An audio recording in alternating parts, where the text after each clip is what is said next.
They call me deranged. The hope is that they are right. It is of no greater or lesser import for another fool to wander the earth. But if I am right, and science is wrong, then may the Lord God have mercy on mankind. These are the words of Victor Schauberger, a man born over 100 years ago into his role as a guardian of the earth. Among the magnificent Austrian forests, he grew up wanting only to become a forest warden like his father, grandfather, great-grandfather, and his father before him. But life was to take Victor far from the peace and solitude of great mountains and forests. Instead, he was to lead the struggle to preserve the earth, the forests and rivers, attacking the exploitation of nature as early as the 1920s. Nature was his teacher. Through an understanding of nature's principles, seen in the flowing motion of water, he gave the world a vision of how technology could be transformed to render free, non-polluting energy for our use. He warned of the consequences facing humanity if the present death-oriented technology continues. He died, betrayed by the same powers who promised to make his dreams a reality, commercial gangsters who take all and give nothing back to the world.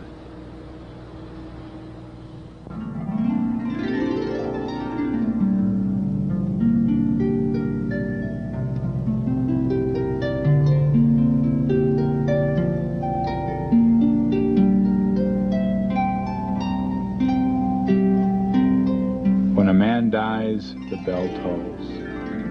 When the forest dies, and with it a whole people perishes, not a finger is lifted. It is known that for the death of a people, the death of a forest has preceded it. All across our planet, the forests are being destroyed at a frightening rate.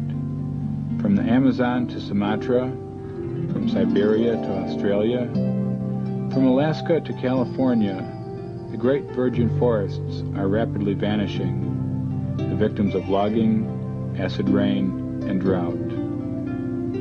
Only 50 years ago, this part of California was a vast, primeval redwood forest, truly a paradise on earth. Today, less than 4% remains, and every day, more of these ancient giants are felled. Even our national parks are dying of atmospheric pollution. Soon, nothing of nature's beauty will remain for our children. It was in such a paradise that Victor Schauberger spent his childhood, at home in the forest. Even the family motto, "Faithful to the silent forests," echoed the deep respect the forest wardens once held for the trees. From an early age, he was a keen and astute observer of nature.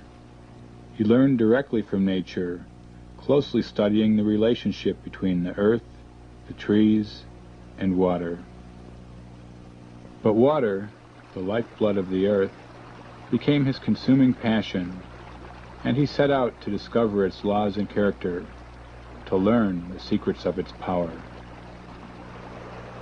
Far from being merely an inorganic substance, Victor perceived water to be alive, and with its own cycle of birth and transformation into higher forms of energy.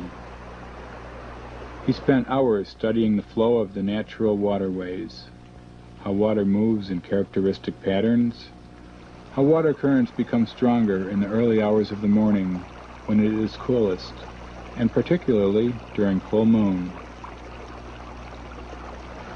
He recalled the stories passed on from his ancestors who utilized their knowledge of water to transport logs down from the high forested mountains. They built constructions down the mountainsides which made the water flow in serpent-like spirals. I knew that my father transported hundreds of thousands of cubic meters of beechwood over long distances, never, however, during the day, but at nights and generally when the moon shone. The reason for doing it this way, as my father often explained, was because water exposed to the sun's rays is tired and lazy, and therefore curls up and sleeps. At night, however, and especially in moonlight, the water becomes fresh and lively, and is able to support the logs of beech and silver fir, which are in fact heavier than water. By the end of the First World War, Victor became the Wildmeister for a large wilderness area of almost untouched forest. But his employer, an Austrian prince, had problems. He needed money. He needed a way to transport timber down from the remote forest lands. It was Victor who solved the problem of transportation, building water chutes or flumes based on his own observations of water flow and the knowledge of his ancestors. Through observing the movement of a water snake undulating through the dam beside him came the key to his success with the flumes. By imitating its movements, a combination of horizontal and vertical curves, the water chutes carried the heavy logs effortlessly. A patent for the artificial channel for transporting logs was granted in 1931. It enables heavy logs to slide through specially designed double concave channels without becoming jammed. Experts came from all over Europe to study the constructions, and Victor was offered a position with the government. Ironically, it was the success of Victor's invention that opened up the previously inaccessible high mountain forests to commercial exploitation. He was forced to witness the brutal damage inflicted on the land he loved by short-sighted greed. He had observed how the streams reacted when the trees were cut down. When a mountain spring is deprived of its natural protective shade and exposed to direct sunlight, it dries up and does not begin to flow again until the shade is restored. Some mountain springs disappear, never to return. It is a fact that our supply of mountain water is shrinking as the protective forests are being thinned and cut down. When the mountain slopes are bare, rivers turn into thin trickles or dry up completely. Or when it rains, they become raging torrents, bringing floods and devastation. The waterways become blocked with silt and debris, destroying the vitality of the water and choking the lifeblood of the earth. Combined with the damming and regulation of rivers, this begins the vicious cycle of drought and flood.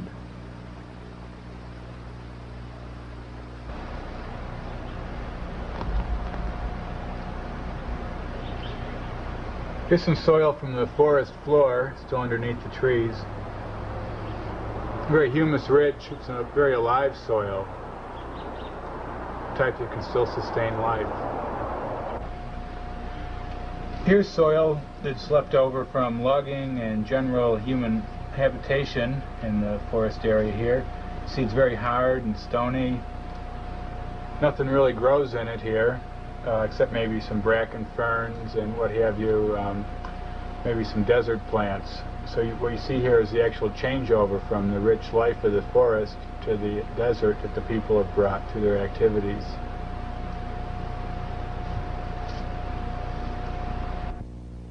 Victor fought for years against unnatural methods of water regulation.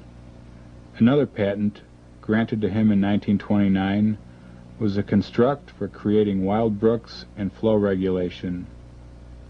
On the outside curve of the stream, concrete triangular structures are wedged into the soil to direct the water flow into the middle of the stream. Stones are placed on the opposite shore to protect it from erosion. Some of these ideas are now being used to try and save rivers and streams damaged by the effects of heavy logging.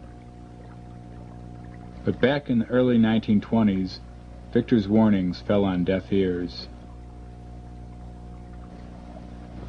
The large timber companies that sprang up everywhere, with encouragement from the state, had only one goal, the same goal they have today, to transform trees into money as quickly as possible.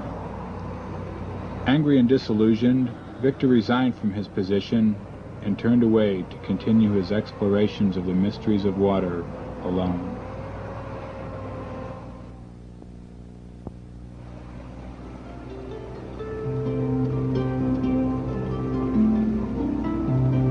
Far back in history, there is evidence that men who have attempted to solve the riddle of water have been bitterly attacked. If the riddle surrounding the origins of water were solved, it would be possible to make as much pure water available as required in any location. In this way, vast areas of desert would become fertile. The concept of unrestricted production and cheap machine power is so revolutionary that the way of life all over the world would experience a change. As Victor carefully watched the flowing of water, the infinite patterns formed by its streaming, he became more and more aware of the significance of the vortex as nature's motion towards growth and life. The vortex, or spiral, is the underlying pattern which permeates our universe, a pattern formed by two opposing forces which is made visible in the substance of water. All life moves between two polarities. Without opposite poles, there can be no attraction and no repulsion. Without attraction and repulsion, there can be no movement, and without movement, no life. All that lives moves between an upward spiral toward growth and purification, or downwards through deterioration and degeneration towards death. But within nature, both forces always work in cooperation with each other. The form of motion which creates, develops, purifies, and grows is the harmonious hyperbolic spiral, the geometric spiral, which is the pattern of the galaxies in space, the basis of all planetary movement, the pattern underlying all forms of life, the natural flow of water, of blood and sap. In nature, we always find an open system, never a return to the same condition, as the spiral clearly shows. The purifying power of the vortex revealed itself to Victor while sitting beside an Austrian lake on a hot summer day. Suddenly, he noticed with surprise that the water of the lake was beginning to move in peculiar spiral whirls. Tree trunks, embedded in the sand, were pulled loose and carried by the flow in a sort of spiral dance. As the speed of the circling water increased, they were drawn closer and faster toward the middle of the lake. Once they reached the center, the trunks tilted up and were sucked under with great force. None of the trees resurfaced. Shortly afterward, the lake calmed down, but then the bottom of the lake started rumbling, and suddenly a spout as high as a house shot up out of its center with a thundering noise, spinning upon itself and overflowing from the top like a fountain. Then, just as suddenly, the spout collapsed, sending waves to splash against the shore. Victor had witnessed how a lake without fresh water coming into it can spontaneously renew itself through the power of the archetypal spiral. On another occasion, Victor was watching the spiraling flight of an eagle over a lake, suddenly dropping to be off with a fish in his talons. How he could catch fish without ever touching the water was a mystery. But as he watched, the eagle flew upwards, describing an ever-decreasing spiral. What happened next was so unbelievable that Victor almost fell out of the tree.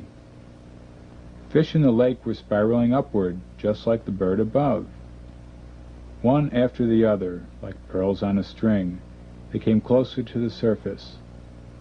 Because the spiral was becoming smaller, some of the fish were crowded together at the surface. A dark shadow fell over the spot, a little flash, and the eagle took off with its prey. As he studied the mysterious qualities of water, Victor perceived it to be a substance which is alive, which is born from underground springs and develops to maturity. Its mysteries are similar to those of blood in the human body. Healthy blood is the carrier of life in the human organism, and living water plays the same role in the body of the earth. But when treated improperly, or polluted, water loses its vitality and can die. It was clear to Victor that the continuation of life on earth depended totally on preserving the purity of our water. The natural course of water is a rhythmical meandering.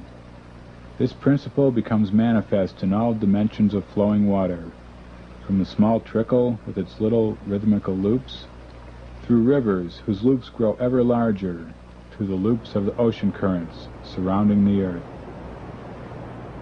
As long as man had not disturbed the organic balance and Mother Earth was able to donate her blood, the water, to provide a healthy vegetation, there was no need to construct artificial canals, since the earth had already provided waterways. Today, however, when water is diverted from its source, all of life is dependent upon stale, unhealthy water. It is desperately important to rediscover nature's ways if human beings, animals, and the land are to be saved from decline and the earth is not to die from thirst.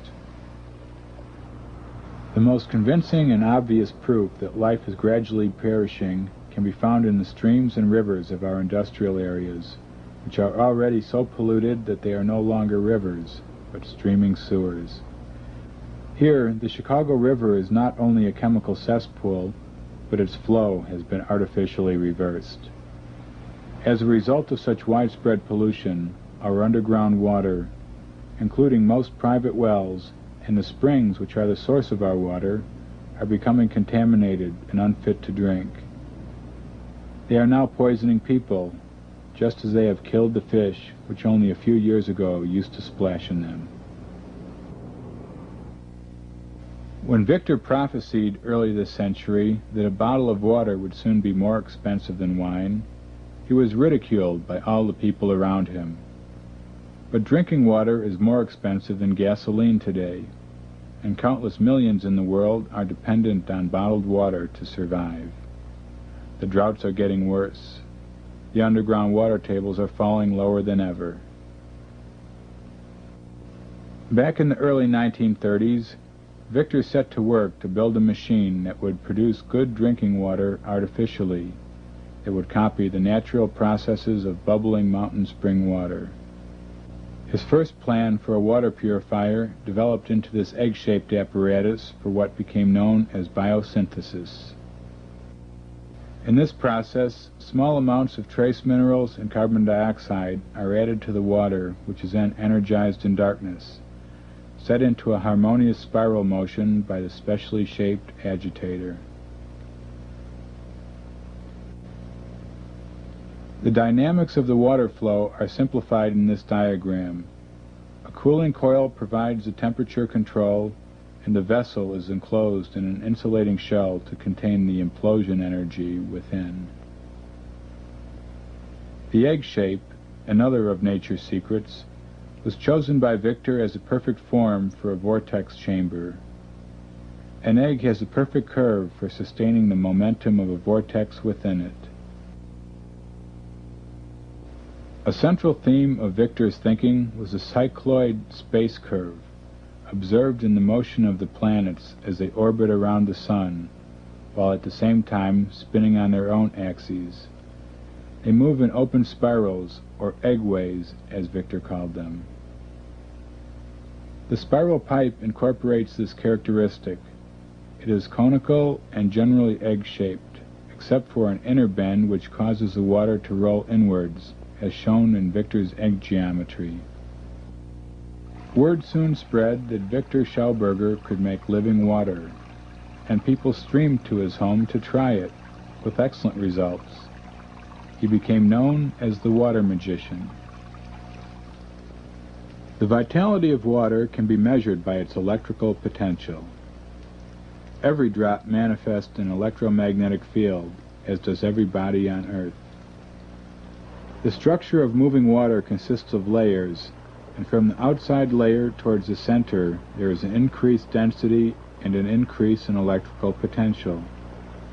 The naturally spiraling movement of water in rivers and streams builds up the electrical charge, but when water is forced to flow through rigid channels and metallic pipes, it short-circuits and discharges its life force. Bacteria thrive in this medium, which is then treated chemically, with the end result of water, which for all intents and purposes is dead. As we can no longer gain any life force from such devitalized water, Victor designed special spiral pipes to protect and preserve the living water. In this patent for the conduction of water, curved wedges are attached to the inside of pipes to direct the water into an inward spiral. Victor believed that the damage to water caused by our iron and concrete pipes leads to cancer and other illnesses so prevalent today. In this patent, a device is placed in the pipe or tube to create a vitalizing whirling motion of the water. In this patent, granted in 1958, the tube shown crosswise is egg-shaped with an inner bend and is wound in a spiral fashion to reduce the loss of flow speed. As he struggled with the problems involved in rejuvenating water, Victor was also deeply concerned with the principles behind modern technology, which is both incredibly wasteful and destructive, and which ultimately threatens all life on our planet. As mentioned earlier, there exist two forms of motion within nature, one that builds up and creates, and the other that breaks down and destroys. This depends on whether the driving force is centripetal, moving towards the center, or centrifugal, moving towards the outside. The centrifugal force leads to destruction, dissolution, and gravity. The centripetal force leads to growth, enrichment, and levity. The ancient symbol of the swastika expresses this dynamic dualism which is true on every level of manifestation. Thus we have spirit and matter, activity and passivity, life flow and life withdrawal, evolution and destruction, implosion or explosion. In nature, there is a continuous switch from one movement to the other. But if development is to occur, then the movement of growth must be predominant. Our technology recognizes only one type of motion, the centrifugal force, which leads to heat, combustion, and explosion through friction and pressure. Through concentrating on the destructive force of explosion technology, we see the breaking down and burning of our fossil fuels and other resources, the disintegration of our environment, and the ultimate manifestation of the death technology, with nuclear reactors spewing out radioactive waste and other poisonous residues. Instead of nature becoming a garden of beautifully blossoming flowers, it becomes a filthy dirt heap of ugliness and death. On the other hand, the implosion technology of Victor Schauberger is creative, purifying, and constructive. The centripetal motion of the vortex is a suction force which creates an intense vacuum. It cools rather than heats and increases the electrical potential of the water. During hurricanes, twisters, and tornadoes, the same spiraling suction forces are at work, and they can easily lift tons of seawater, whole buildings, or even railroad trains which lie in their path. Imagine what could be achieved if it were possible to produce them by mechanical means. Again, by imitating nature, Victor developed his suction turbine, or trout turbine, named after his observations of trout moving upstream against the current. The fish is a natural vortex machine. Its open mouth creates a vacuum which propels it forward, and by means of its gills and body shape, a vortex is created around its entire body. Victor described one occasion on a clear moonlit night when he watched a large trout move into a whirlpool at the foot of a waterfall. As he watched, the trout floated out of this vortex and up the waterfall, as if drawn by an invisible force. In his trout turbine, or implosion motor, water, or air, is guided through a vortex funnel and through specially designed spiral curved pipes toward a central point which forms a strong vortexian motion, condensing and cooling the water. In these pipes, the resultant suction reduces friction and a biological vacuum, or negative pressure, is created and energy is increased. Totally opposed to the plundering of fossil fuels such as oil from the earth, Victor had said his motor produces its own driving source through the diamagnetic use of water and air. It does not require any other fuel such as coal, oil, or uranium, since it can produce its own energy by biological means in unlimited amounts, almost without cost. This power generator was claimed to have created a strong enough electrical field to light up the surroundings like bright daylight. In the Wasserfaden, or water thread experiment, originally carried out by Lord Kelvin, repeated by Victor and his son Walter, and now demonstrated publicly by Retta and Walter Baumgartner, the electrical potential of moving water is made visible to the onlooker. The electrical potential of a very fine stream of water is collected to produce sparks and light up a neon bulb. To understand the water thread experiment, let's take a look at this simple diagram. At the top, we have a water tank that has two nozzles, allowing two streams of water to drop down into two bowls or buckets. That's the basic. Then inserted in that, first we have two copper discs, each one with a hole in the center to allow the stream to go through, and two copper plates, one in each bowl, receiving the stream at the bottom. The copper plate on one side is connected via copper wire to the copper disc on the other side, and vice versa, with no connection between the wires.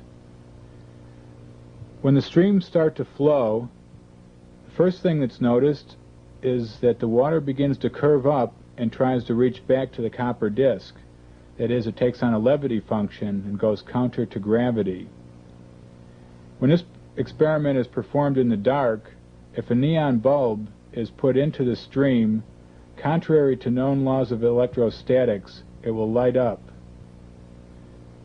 If a vacuum tube is connected either to the copper plate or the copper disc of either side, it will glow brightly, the brightness depending on the quality or liveliness of the water.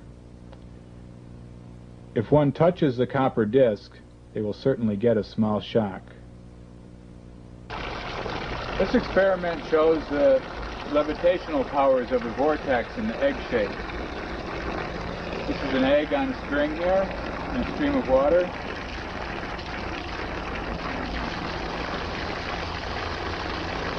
And we see that the egg's been sucked into the stream and actually rotates opposite to the stream. It's rotating upstream.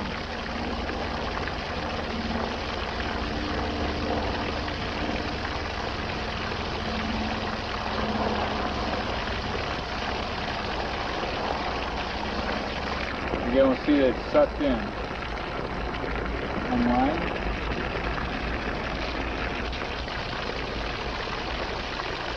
So we see again go in reverse to the flow.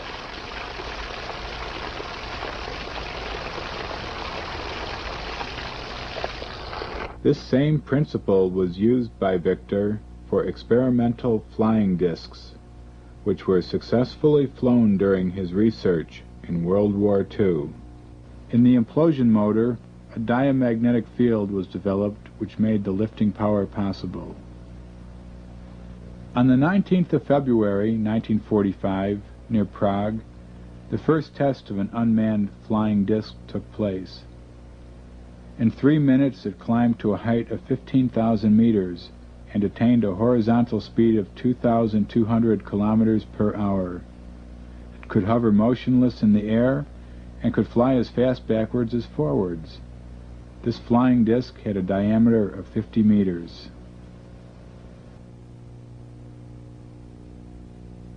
Another model based on Victor's prototype was built by a German engineer, Hermann Klaas, in 1941, who reported, "In all truth, this invention flew with almost unbelievable success.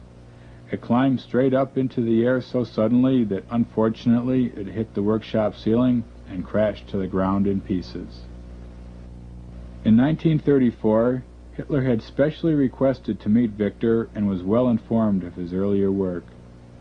Later, during the war, he was given the choice either to develop machines for the Third Reich or he would be hanged. Understandably, he chose the work, and during this time, the Flying Saucer Project was initiated.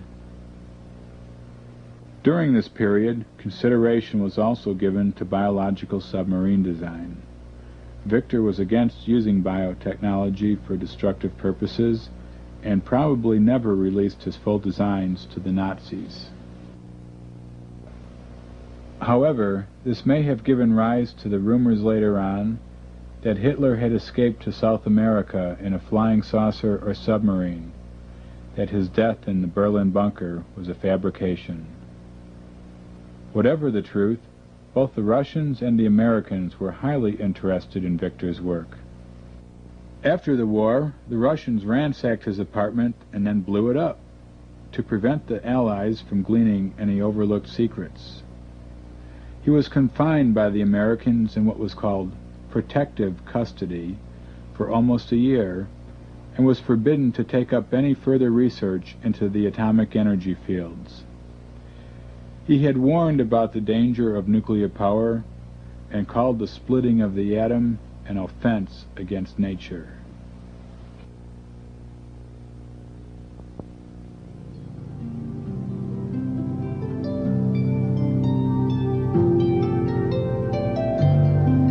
With few resources left to him, Victor concentrated on agricultural problems. His work was devoted to increasing the Earth's vitality and to encourage the buildup and preservation of the insulating skin of the Earth. He condemned all kinds of artificial fertilizer, which exhausts the soil and upsets the delicate balance of nature. Victor had never turned his back on the ancient farming traditions. Rather, he enjoyed the company of old farmers and a simple country life. He had said, "The old farmer was, for the clod of the earth, both its priest and doctor."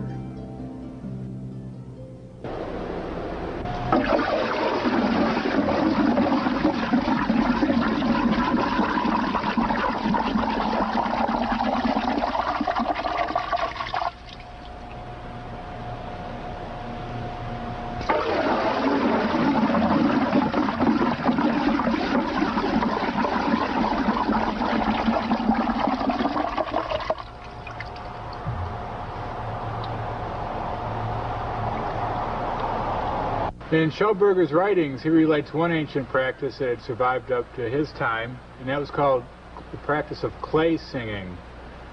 When Schauberger first heard about this, he went over to visit an old farmer, and he heard the farmers singing, and he thought the farmer had gone mad. He went and checked it out, and he saw him stirring just clear water in a barrel. Get it stirred, get a vortex going in one direction, then reverse it the other way. And he would throw like little handfuls of loamy soil in every now and then. And on the counterclockwise stir, he would sing upscale from very deep bass up to high falsetto, and then reverse that on the clockwise, going downscale. And then this water was taken and sprayed with like a broom, like this, and it would be sprayed around on the land and allowed to dry. And this would leave like a very fine crystalline structure which would help charge up the land organically. This spade was based on Victor Schauberger's agricultural theories. It's a solid oak spade coated with copper. Now, Victor noticed that with the decline of the ancient agricultural methods, like the use of the wooden plow, that there came a concomitant decrease in the fertility of the soil. the soil would dry out and not sustain life. Victor discovered that this was due to the iron plows that were coming into use, cutting the magnetic lines of the earth, and the earth would lose its charge, the water levels would drop. It was just generally detrimental to the plants. And Victor felt this was a serious problem that had to be looked into. And in his researches, he discovered that copper, when used on farming implements, greatly increased the fertility of the soil and allowed it to remain rich and moist and supportive of life. This patent for Victor's copper plow was granted in 1950. Many of these golden plows, as they became known, were manufactured, but pressure from the fertilizer industry halted their production. He also worked on this model for a spiral plow, which would move the earth in a centripetal motion, copying the work of a mole as it burrows underground. This type of implement opened up a whole new field of biological machinery for agriculture.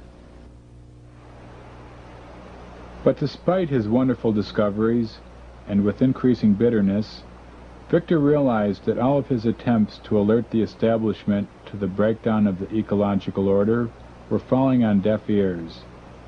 He had fought all his life for the water, the forests, and the earth itself, but had in return been attacked, persecuted, and impoverished.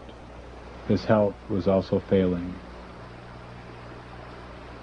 It was then that two Americans appeared and offered unlimited funds if he would travel to America and impart his knowledge for the good of humanity. Or so they said. Victor and his son were flown to Texas and taken to the solitude of the desert, far from his beloved forests and streams. There was no communication with the outside world. The post was censored. The funds never materialized, and Project Implosion, as it was called, became a nightmare experience. Finally, after being tricked into signing everything over to these men, Victor was permitted to return to Austria. 5 days after he returned home, he died in despair, saying, "They took everything from me. Everything. I don't even own myself." But his message of survival is more urgent than ever before. The only way left is a return to nature.